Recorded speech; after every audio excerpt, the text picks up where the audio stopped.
Pembunuh mahasiswa Universitas Medan Area ditangkap, pilu korban sempat kirim pesan ke ayah.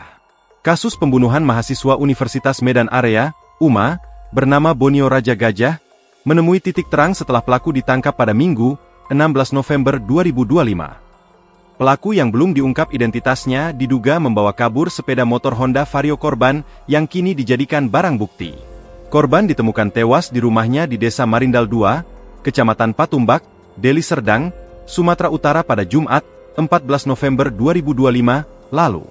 Selama ini korban tinggal berdua dengan kakak perempuannya, Diva, sedangkan orang tua tinggal di Desa Parmonangan, Kecamatan Pakat, Kabupaten Humbang Hasundutan, Humbahas, Sumatera Utara.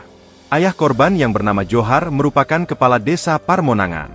Saat kejadian, korban di rumah sendirian karena kakaknya bertugas sebagai ahli gizi di dapur makan bergizi gratis, MBG.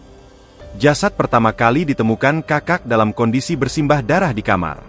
Hasil olah tempat kejadian perkara, TKP, menunjukkan barang pribadi korban hilang seperti sepeda motor, handphone serta dompet.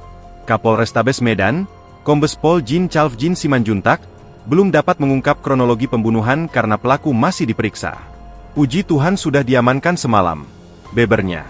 Sebelumnya, teman kuliah korban, Abraham Taher, menjelaskan Bonio sempat kuliah dan bermain dengan biliar pada Kamis, 13 November 2025, atau sehari sebelum ditemukan tewas. Ayah korban, Johar, menjelaskan komunikasi terakhir dengan Bonio pada Rabu, 12 November 2025. Bonio sempat mengirim pesan ucapan selamat hari ayah yang menjadi pesan terakhir korban. Hari Rabu. Kebetulan pada hari Rabu dia mengucapkan selamat hari ayah.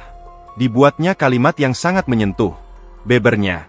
Pada Kamis, 13 November 2025, Johar berupaya menghubungi Bonio namun handphonenya tak aktif. Ia kemudian meminta Diva melihat kondisi Bonio karena khawatir.